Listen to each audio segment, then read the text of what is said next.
Hey, look what we have found. A big sound in a small town. Far away from the bright lights. They're making music every night. Discover what is all around. A big sound. A big sound. In a small town. Big sound, small town. A really big sound. Big sound, small town. You're listening to Big Sound, Small Town with Sandy Carlton.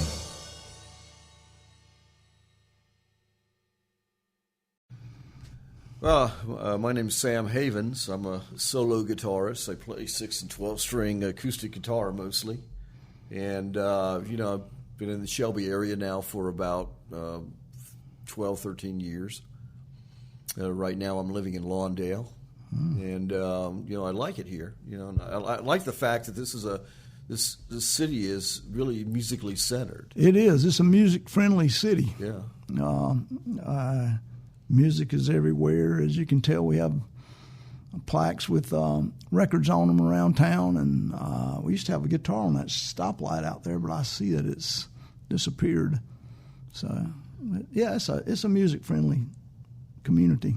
Yeah, I've done a couple of warm-up sessions down here at the Don Gibson, and done some busking on the streets here, and played at the Dragonfly and the brewery. Yeah, and now I've got a lot of gigs going on outside of the Shelby and Cleveland County area now, and around the state. And that's good. It's expanding a little bit. And I've contacted a couple of people up in New York City, and I mean, it's a good place to start. There's a lot of young musicians here too. That is one of the things you and I follow in the older musicians, but there is a ton of young musicians. It's a great place for them to get their start. It's a great place for guys like us who've been around a while to have a home base to play some music out of. Well, I'm a baby boomer. Yeah. And I was brought up with the Stones and the Beatles and Johnny Cash and a lot of those early players and Bob Dylan. Yeah. And I had a lot of influences like Jorma Kaukonen of Hot Tuna. Sure. A lot of blues. I was in high school in Stanley County, Albemarle, New London is where I grew up, and they integrated the schools in 68, 69, and there was a lot of interracial problems, but I got along with the black guys. Right. And one night I was invited to go out to a bootleg joint and listen to some music, and this blues player was there, and I was thinking, man, I was nipping on a bottle with these guys, and it was like, I want to learn how to do this, because white audiences really weren't into that kind of traditional black music. True. Blues, I agree. Jazz. And it just struck a note in me. Yeah. No pun intended, but it's something I've been doing for a long time. Then I heard Leo Kottke and John Fahey in 1970, 71, 72. And the first time I heard Fahey, he was the president of Tacoma Records, and I was really impressed with his syncopated style of playing. Right. And I thought, I'd really like to learn how to do that. So I met this girl. She was from Israel, and she taught me how to play Poor Boy in an open D tuning. Oh, that's crazy. She's from Israel, and you how to do that? Yeah. Yeah, that's great. That's a great story. Fingers you wouldn't believe, Yeah. Then I heard Kottke, and I thought, well, this is two or three guys playing, and it's just Leo. Like 12-string, And I immediately I was hooked. I got a guitar, got a 12-string, and started playing. And I was in the Palo Alto area in the mid '70s, and I was playing around San Francisco and doing some gigs at some of the smaller bars and whatnot. It was fun. It was great. Yeah. And I happened to meet Michael Hedges. Oh boy! I met him at Los Gatos Community College. I was working there as a set designer on an art scholarship, and he had his guitar, I had mine, and he was a real casual guy. We sat on the lawn and started playing, and he taught me some of Leo Kottke's material. And I thought, well, and I learned it, and it was, people were impressed by it and everything. But I thought, I don't want to be a copycat. I like the style, and I would like to write my own material in this style of music. So I've done that, and I'm still doing it today. I love it. Well, at least you went the cocky route, and not the Hedges route. Yeah. I mean, don't get me wrong. Fabulous musician. Definitely a unique individual and a unique music style. Yeah. Commercially, not much, but well, Windham Hill Records was getting started. Well, they were, and he did pretty good for Windham Hill. I mean, he was one of their stars, no doubt. Oh yeah, and he had himself a pretty good old thing going there for a while. I play flamenco as well. I'm not going to do any of that here today, but I became a follower of Otmar Liedberg. Yeah. I like his nouveau flamenco style. Yeah, that's pretty cool stuff. It's great. It's beautiful music. Yeah. But a lot of broad musical influences. Yeah, and I think that's what it takes. I'm very eclectic, to say the least.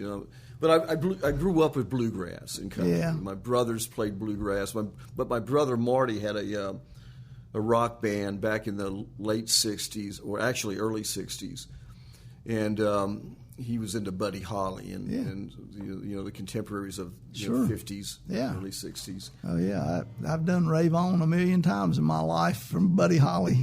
So I mean, I do have appreciation for Buddy. He was one of my early influences. Yeah, that wasn't blues. I had a really big blues background to begin with, but it broadened greatly over the years. So I think a lot of influences are good in a musician's life. Yeah, my dad. He played piano. One time I was in a bar with him, and I heard some piano music coming from the other room, and it was my father. Did you realize he could do that? No, I didn't. And I didn't realize he could play the guitar. He was like into the Django Reinhardt. Right. Oh, yeah. Because he was from that era. Sure. 30s and 40s. Yeah. And one day I was watching the Today Show, and Hugh Downs was playing guitar, and he was quite good. Yeah, Hugh Downs. And I was trying to copy something that he was doing, and my dad said, "Give me the guitar." I gave him the guitar, and he started playing jazz. And I'm going, whoa, I didn't know you could do that. That's crazy. Yeah, that is crazy. But he was one of these guys that, just didn't take it that seriously. Right. It's a fun thing to do. My brothers were like that, too. And I guess I like to think of myself as being a professional, but I do it because I love it. Well, I think anyone who ever gets in the music business for anything except for the love of the music will be badly disappointed. Yeah, they're wasting their time. Yeah, they are. I mean, really, it's yeah, and for what people don't know is even when you make it big, supposedly, that's still a traveling second/third shift job where you're gone, and you have to keep doing that generally for the rest of your life. Yeah. I mean, it's better somewhat these days, but musicians don't come with health plans and retirement and stuff that unless they do it on their own. Yeah, that's true. I mean, this is my addiction actually. Is playing the guitar, and. When I was like a lot of other people my age back in the late '60s, early '70s, there was some drug stuff, sure, like that. And I finally got over all of that and found that my true love is music. I play every single day. I study classical guitar, sure, and the first thing I do in the morning is go through the scales. I go through Segovia, Andres Segovia's approach, and I'm studying Haito Villalobos right now. But I don't have any ambitions about being a recitalist, but I just learning that technique and studying the theory helped me to be a better guitarist overall. It is. A couple of the things that I always equate that should go hand in hand with music and doesn't so much as a lack of formal training and a lack of really practicing anything but the thing that over and over. So I do think that the people who grew up with a band background have a distinct advantage over people, because if nothing else, they can count time, which is something that musicians sorely lack a lot of times, is the ability to count and know time. I mean, it would probably help every guitarist in the world to take a basic drumming course. Yeah, for the rhythm part, or for their ability to count time. And then I do believe that you have to. I know so many people that can play really hot lead runs, but can't do much with chords or playing as a second guitarist, accompanist guitarist, rhythm guitarist. It's sorely lacking because people don't want to undertake the whole scope of what music is. I was fortunate. My second grade teacher was a violinist with the Salisbury Symphony. Yeah, and she had a chair with them, and she taught us in the second grade how to read treble clef. Sure, I mean I think that's big. And that's I mean I was reading music when I was I think that's key. 7 years old. I encourage every young musician that I know to learn how to read, to learn the Nashville number system, so they can, go in and play something that if they can't read music, they can read that and have a general idea where it's going. Yeah. And to learn about charts. Yeah, charts. Yeah. And to learn how to count time. I mean, but there's some pretty good. Well, not in schools anymore, but there's some pretty good programs around with places like the Earl Scruggs Center and all, who are getting kids off to a better start than you get on your own. I mean, I had to drop the needle on the 45 to learn my stuff over and over and over, whereas these days you can YouTube it or find you a teacher all day long. Yeah, I think it's really important to understand what a 1-4-5 progression. I agree, it is. Minor is. I agree. I did some recording with studio in Studio City with Sierra Records years ago, and the producer came out and I was doing a lot of stuff in open tuning, sure, syncopated bass and all that. Right. He says You're really hot like Leo Kottke is, but you're not as good as Leo. Well, that's those people. There is a distinct difference that they have a it that you. Everyone that I've ever been around like that, no amount of practice, you can get yourself good and close, but they have something that you don't. Yeah, that's true. I mean, it's the same way with anything, any industry, anything. The people that are at the top practice like they have no skill whatsoever, and then they have a it that you don't have. Yeah. And you can't put your finger on it, but you know it when you see it in somebody. There's a young pedal steel player here in town who has that it, and he's out playing that it with a lot of people these days. And he sit right where you were at 16, has perfect pitch. He tuned 20 strings in tune without a tuner. And I couldn't believe it. I said, "Can I check that tuning?" He said, "Yeah, go ahead." And it was in tune. He said, "By the way, that lawnmower out there is in the key of D." I used to tune my guitar to airplanes. Oh, yeah. Key of G. Yeah, well, having a blues background, I'm pretty, and I use a lot of open tunings. Well, not so many anymore. I've come to the ones that work for me. G, D, and E, pretty much open tunings are the ones that I go with these days, but I've also gone with a low C tuning, which is C is a great. It's tuning. A great tuning. Yeah. I use open C, open G, open D, and drop D as well as standard. Yeah. I usually keep my 6th string. I've got another 6th string at home that I have in open D. Right. And this one is standard tuning, but it's pitched lower. Oh yeah. And sometimes, not always, but I go through phases where I tune my standard one. It'll be E flat. Yeah. As opposed Stevie to Ray Vaughan did that. Yeah, he did. Yeah, he used heavy gauge strings on that Fender. Sure. I didn't know that for a long time. I've learned. I've played a lot of slide over the years, being a blues player, and I've learned too that heavier strings work better for slide than lighter strings. Yep.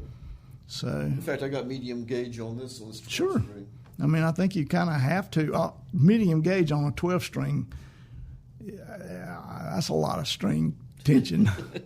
It's they sound great. Medium strings sound great, and it's pitched down pretty low too. Yeah, and that helps too. It's a baritone instrument. Yeah, that helps too. I play some baritone too. Which is a fun instrument too. If you can keep it. If you can, since it is tuned standardly, it's just not tuned. The pitch is not, and you have to keep that in mind. You can't get lost and think, you're not paying attention. You're in the middle of a song and you go to play what should work, and you realize that don't work on this guitar. So that's always. Well, you have a lot of influences.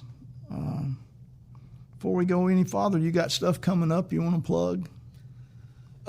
Yeah, I'm at the Albemarle Brewery Friday of this week, and then the 21st of this month I'm at the Into the Wind. It's a biker thing over in, what is that? Up there, it's up near the lake on 77. Okay. Huntersville. Yeah. I get this town's confused. But yeah, they all get the same on the upper side of Charlotte. They all kind of run together for me. When I lived in Charlotte, I used to do a lot of gigs up in that area. Yeah. Mooresville and whatnot. Sure. But that area has exploded though these days. Yeah, I mean, it's huge. Yeah. So, you got a website or how people get in touch with you if they want? If you go to YouTube, Sam Havens 1, it's just alphanumeric. Sam Havens and the number 1, right? And key that in. Or if you just key in, go to just Google Sam Havens guitar, right? And it'll all come up. Okay, so that's how they more get than in what you contact want. Yeah. Well, I mean, so that way they can get in touch with you if they want to hire you for a job. Yeah, and my email address is samhavens90 at gmail.com. Okay.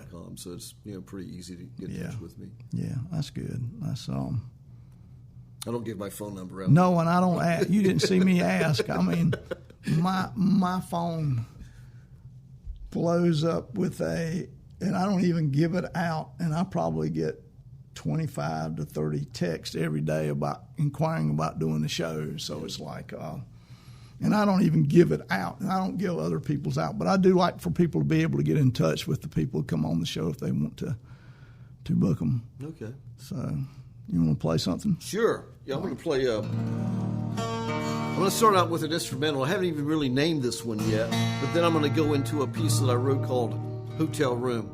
Okay.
can hear the wind blowing.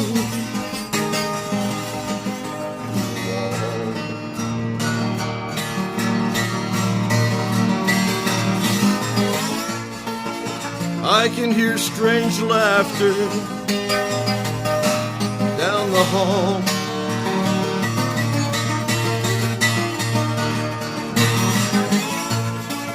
I'm laying here all alone on this hotel room bed.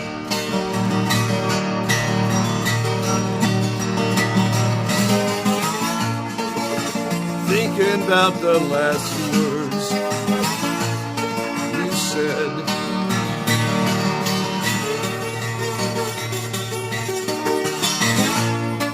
I can hear cars and trucks about a mile away.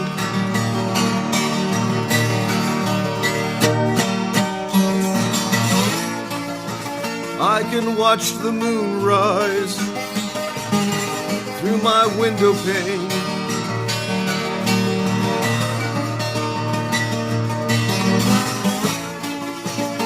Feels kinda cool, like an autumn rain.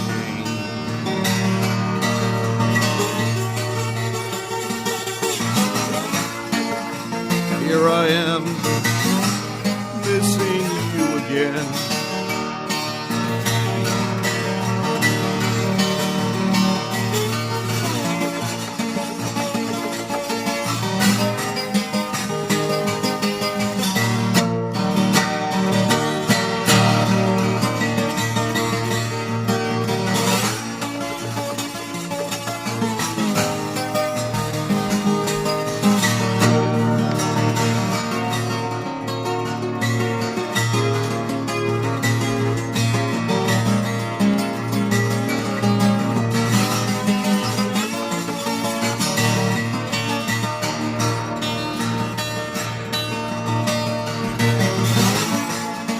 I can still hear the last words you had to say.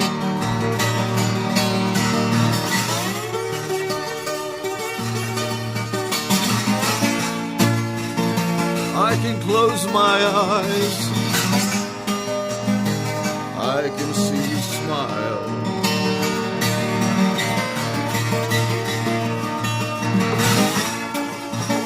But I'm laying here all alone on this hotel room bed.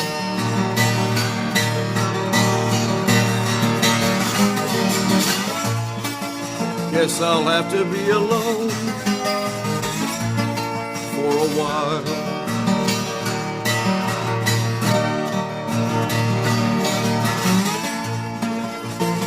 I can hear the wind blowing through the wall.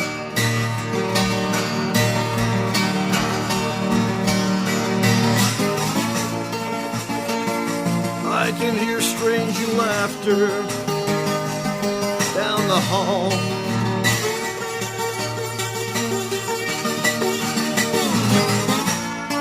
I'm laid here all alone on this hotel room bed.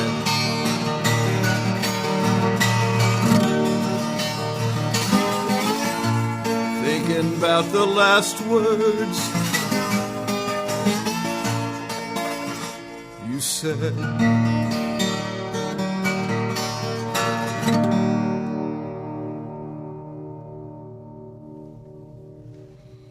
That's a mighty nice song. Thank you.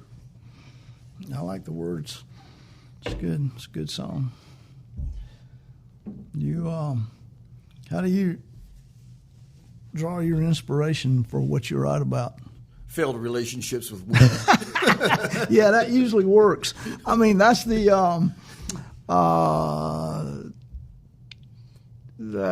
universal key that works on 90% of the songs ever written. Yeah, it's for people who want to cry into their beer. Well, I have this theory that when you start writing happy songs, no one's interested anymore. No, yeah. You know, I mean, everybody's bummed out and depressed. Yeah, I mean, yeah. It's easy. If I'm singing about being happy, it's like, go out, you know. Yeah, I've been accused of maybe messing up my life so I'll have something to write about. So, yeah. I just think that as people get older and they go through the experience of living, if they get to live in the first place, True. Have a lot of wisdom that I learn more from my failures than I do from my successes. I think everyone should learn that. Some people don't, though. Some people just continually fail. Yeah. So, makes good material. You going to give me another one? Yeah, I got another one here.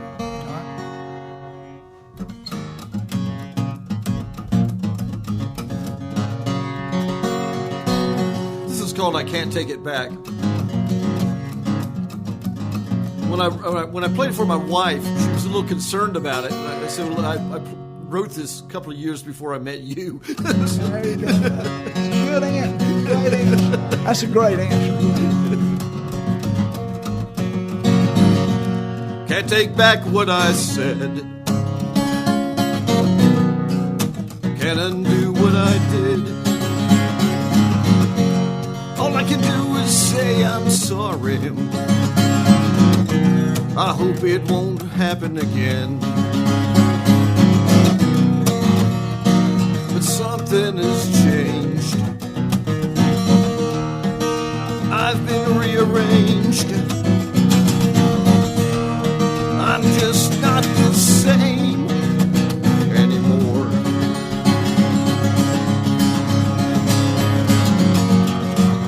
You know that I love you. I guess I always will. But somewhere deep inside me, I've lost something I used to feel.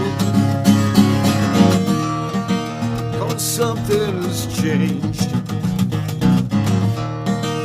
I've been rearranged. I'm just not the same anymore.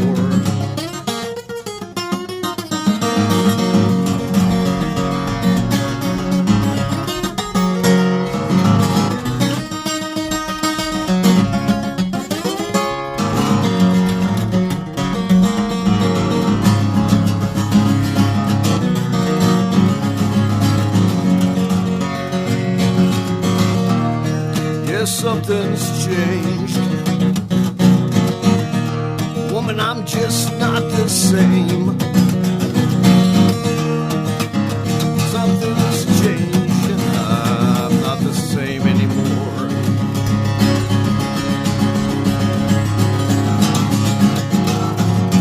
Can't take back what I said.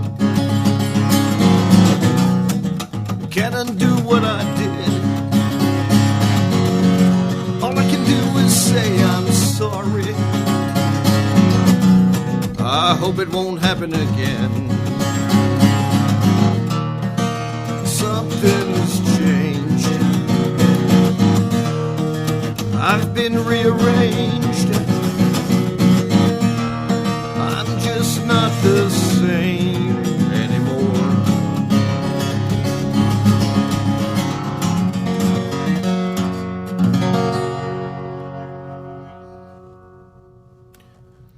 That's good. Yeah, I can see where that song would get you in trouble. Yeah.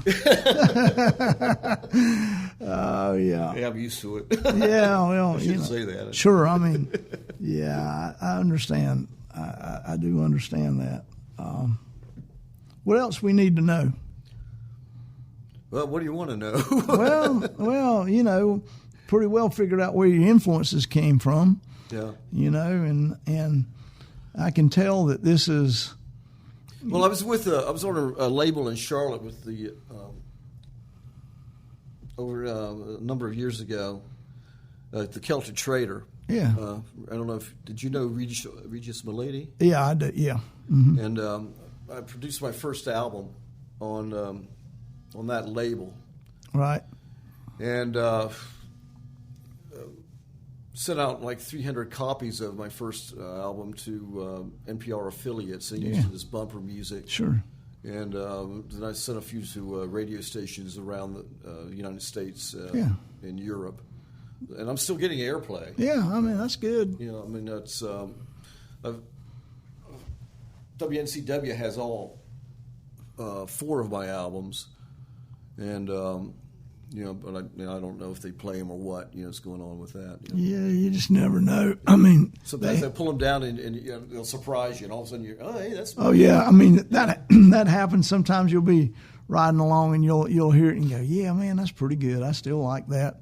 or a lot of times you're like, oh man, yeah, I hate that song's resurfaced. Yeah. Yeah. I mean, I think most musicians, have.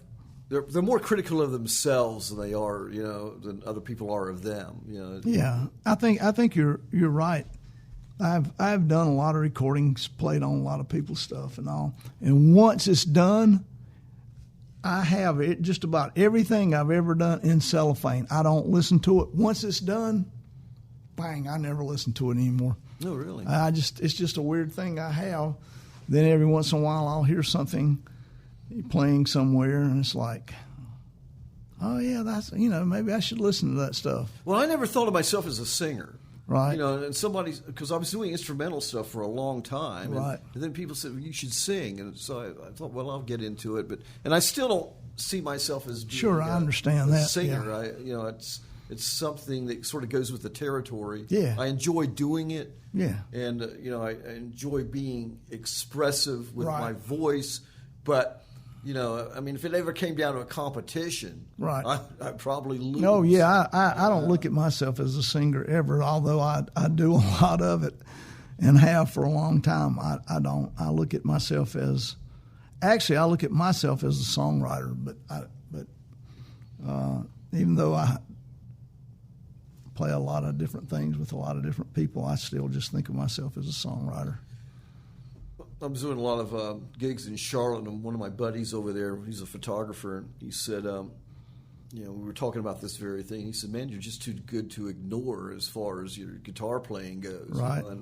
I sort of planned it that way. Right. I didn't want to be like everybody else. Yeah. Oh, yeah. I find your own thing. That's always a good thing. It's not like you're doing... you can put yourself in a genre of music, but you don't have to be all like it, So, sometimes you just make the music and it falls where it falls. Well, like, for instance, Leo Kottke, I went to a couple of his concerts up here in Winston-Salem just over the past couple of years at the Ramcat. And, of course, he's older now. He's in his late 70s, right. And, he just doesn't, I guess, have the energy that he used to have. Yeah. But he's still good. Yeah. Oh, yeah. He's a legend. Sure. And I'd love to meet him sometime and talk to him, just to pick his brain a little bit. Yeah. And I'm sure he's run into a lot of people like that. Oh, yeah. He would be a good interview. He would be a really good interview. I've actually spoken to stand-up. I said, if you can get him here at the Don Gibson, he'll bring the place down, man. Mm-hmm. You won't have any problem filling it up. Yeah, that's he is the only person really doing what he does. Yeah. I mean, he does have his own niche, Well, I find for myself, I don't know that I'll ever make it big time or anything like that. I really don't care at this point. I'm, in my early 70s now, sure. and it's like I'm doing what I love doing. I enjoy it. I'm glad I don't have to rely on other band members, who are either younger or they've got female problems or drug problems or alcohol problems. I just don't have time for it. It's about the music. Right. It's. Bands are always problematic, But I think it's the grace of God that I can do what I can do to begin with, and have this opportunity to do it later on in life. Some people retire and they just don't have anything. True. You drop dead 6 months later. Yeah, they do. Yeah, that happens a lot. I think music helps keep you young beyond your years. I think it's kept me emotionally balanced. Oh well, it is therapy too. I mean, I will tell you that. I've always said that, playing guitar is my therapy. Yeah. So. And like Andre Segovia once said, if I could live to be 500 years old, I would never master the guitar. You won't. You won't master me. This is true.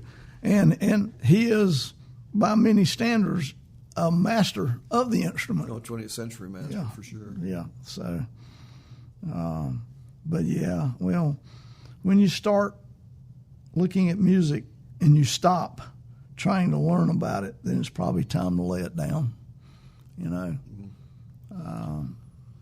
I listen to as much music as I can, play as much music as I can, and feel fortunate to still get to do it at a later age in life. I mean, a lot of people don't, you know, and although this community has several older people out making music at a pretty high level, so it's a good thing, you know. So it's not all music's not young people. No. But a lot of it is. My first 2 years of college, I was a fine arts major. And I happened to be living with a woman from New York City at the time, and she was a music major. Uh-huh. And it was kind of funny because I was spending more time on the guitar and studying music than she was. She was, yeah. Finally, I changed over to engineering. Pretty smart move. Yeah. I mean, that supported the family. Yeah, that's fine arts and music, either one. Generally not putting a lot of money in your pocket. I mean, there are people that can do it, but not many. So engineering's a much better field. Well, you know, I think it's unfortunate that we've become a society where everything is defined by monetary wealth. Oh yeah, to the enrichment of our minds and our souls. Sure. You know. No, I agree that. Well, I've also learned this about playing out over the years. Everybody wants to dance to the fiddler, but no one wants to pay him. You know. Yeah. So I mean, that's still the case. In a lot of ways, what was a good job when I was 14 years old and playing is still a pretty good job now, pay-wise. I mean, locally it hasn't changed a whole lot over the, at 14, I could make $50 playing. You know, at 70 plus, I can make $50 playing, you know. So, you know, I mean, I've made a lot more and probably not much less, but, you know, it just, you know, people want music, but it's hard to get them to support music.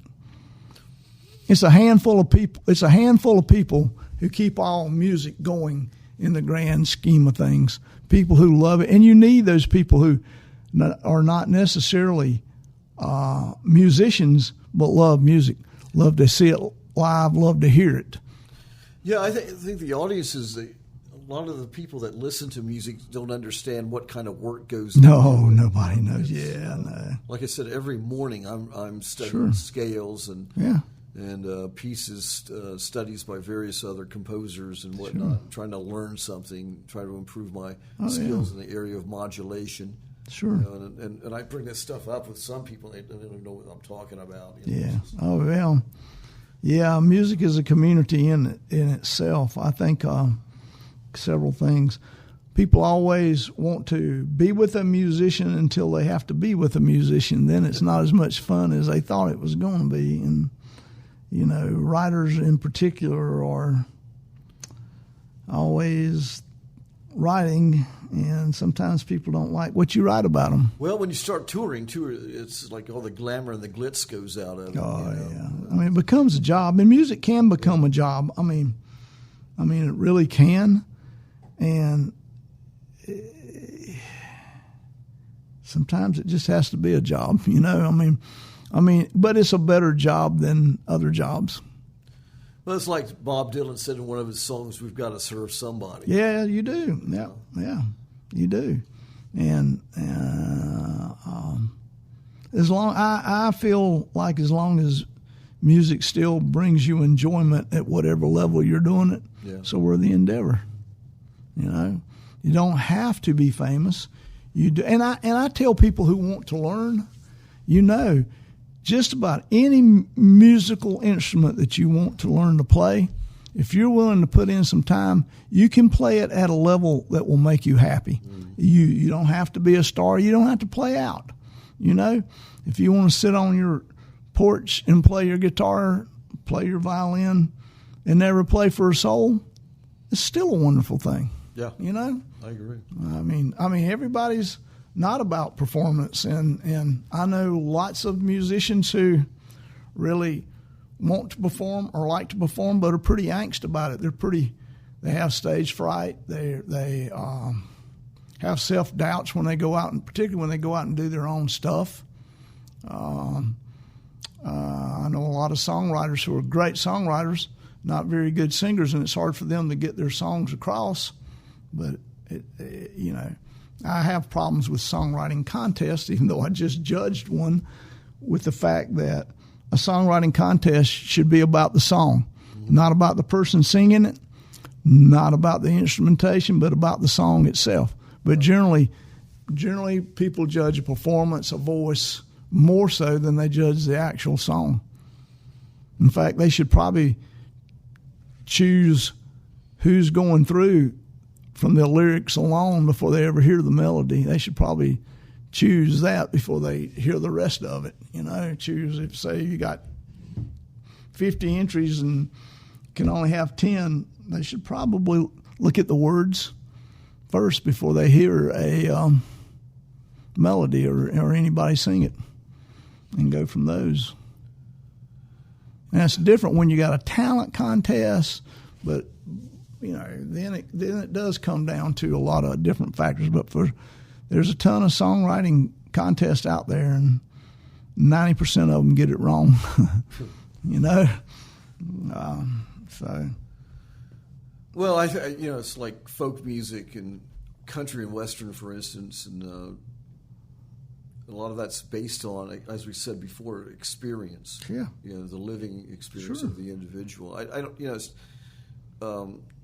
America's Got Talent and all of this. I mean, that's all well and good, you know, but a lot of the stuff I hear on there is just redundant. Well, and probably a lot of people who've made a lot of money and a good living could probably never win one of those contests. Yeah. Would probably be Bob Dylan could never win one. Right. And Bob is probably the finest songwriter of our generation anyway. As a musician, I mean, yeah, it's questionable, but you know, his poetry is second to none. His writing is second to none, and but as with I can say this about Bob, and it holds true for most people.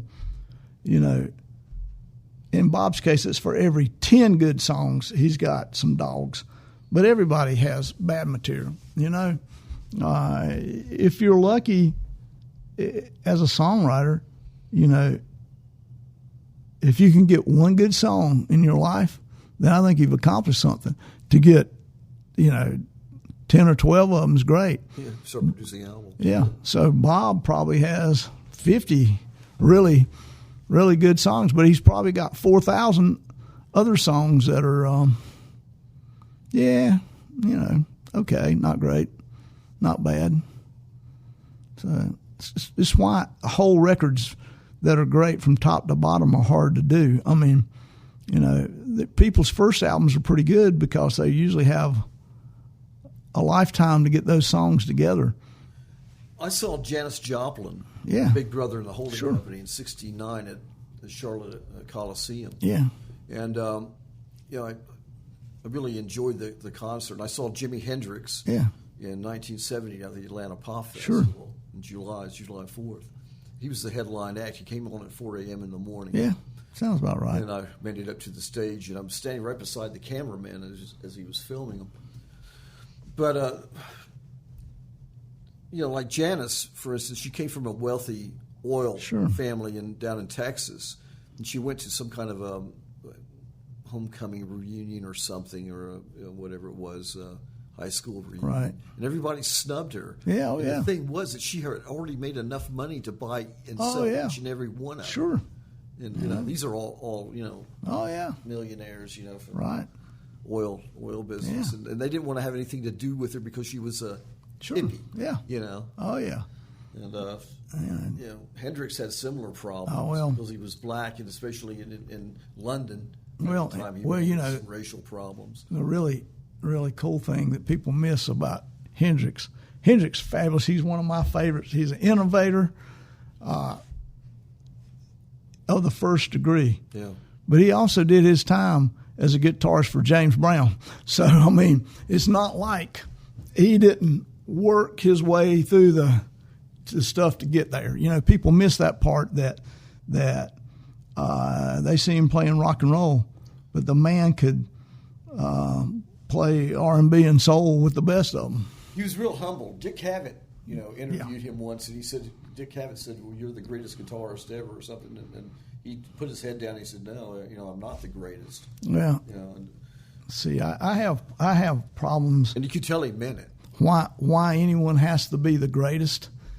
I think that great and goats are overrated. I think that you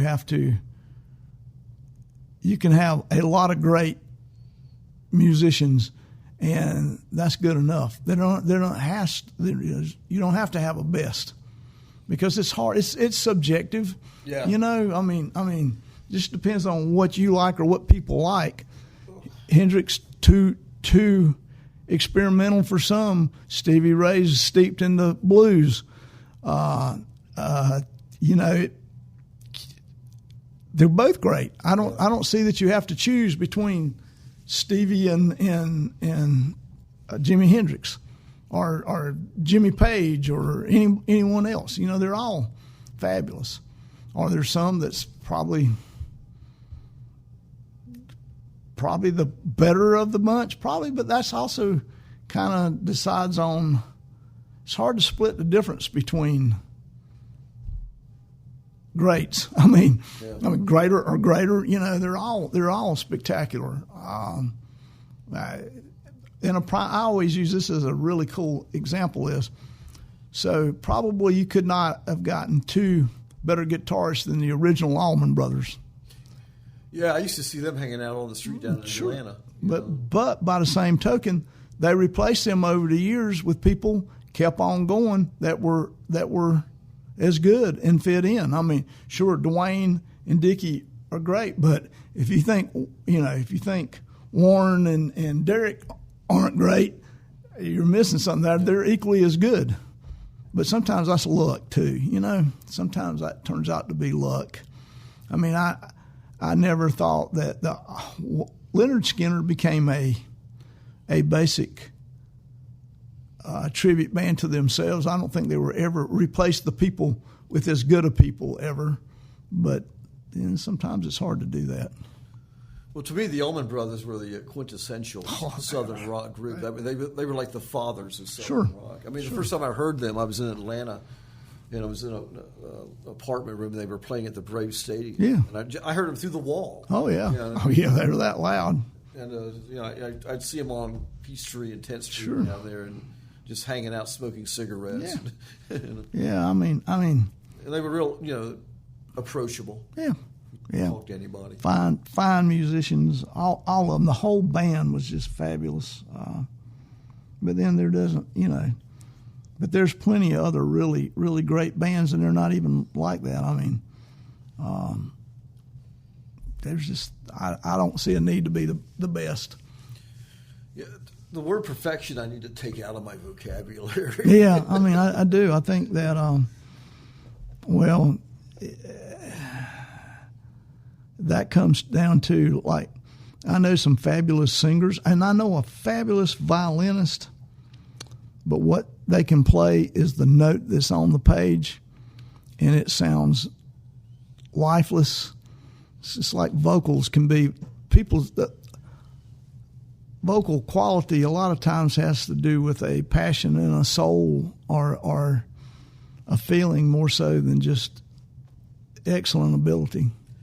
I have a story about that. I met a violinist from the Charlotte Symphony. Yeah. And invited him over to my house. Right. I was playing flamenco guitar. Right. And, classical guitar. Sure. But we opened up I had a number 43 book and opened it up to Spanish Romance, which is intermediate, fairly easy to play. And we played it. Right. And he was reading it off the page. Sure. And then I said, okay, I'm going to play some flamenco, and this is all improv. Right. And all I want you to do is follow what you hear. Right. He said, I can't do that. I know classically trained musicians, they work to perfect without improvisation the stuff that's like it is on the page. That's what has been expected of them their whole entire life. Yeah. Improvise is something that they're not good at. I play sometimes with a guitarist. He can learn anything you want to learn to play, but do not ask him to improvise. It's just then I can play. Then I play with some people that can improvise over anything. You don't even have to tell them. You don't have to even look at them and tell them the key, and they're fine. That's where the fun is. No, it is. Oh, I agree totally. Saturday night, I don't know if you know Randy Saxon, but I'm playing with Randy. And Randy, I know Randy. Randy, you don't have to know the key. You don't have to know the time signature. He'll play it, and depending on the day, he'll play it spectacularly, depending on the day. Yeah. I traveled with Randy on the road for a while, so I can say that. So Randy is he is one of those guys that can improvise, and that is the fun of it. I used to put together this music show, and I would know the songs, but the people that were playing with me didn't hear them till the day. But every one of them that's what they did. They can improvise with the best of them, and that's fun to be able to do that. That's where theory is very important. Understand? It is. Phil Spector once said, "If you're going to play to American audiences, you need to play in a 1-4-5." Well, that's true. And if you give me the key, right? Okay, this is the key of E. I know it's going to be E, A, and B. E7. Yeah. And I know where to fill in. With sure. C sharp minor. Sure. Right. And that's how it works. Sure, it is. Any key. Right. All I have to do is hear it. Right, and it's a unless we're out of tune. And it's a tried and true formula also. Over generations of music that works, that sells or popular, that people like, it comes down really to a small group of chord progressions. Mm-hmm. Because then, like when you go to jazz, everybody's not a jazz music lover. Jazz is beyond, and this is a terrible thing to say, but jazz is beyond a lot of people's ability to comprehend music. There again, it's improvisation also, to a degree. It's abstract. It's abstract. It's more than like looking at an abstract painting. It is. Everybody can't to you, right? You alone. Yeah, and everybody can't grasp that concept. Yeah. But with popular music, I'm not saying that jazz is not popular, but it's not popular. It's why bluegrass has worked for so long. It's a standardized music progression that everyone can understand. Yeah.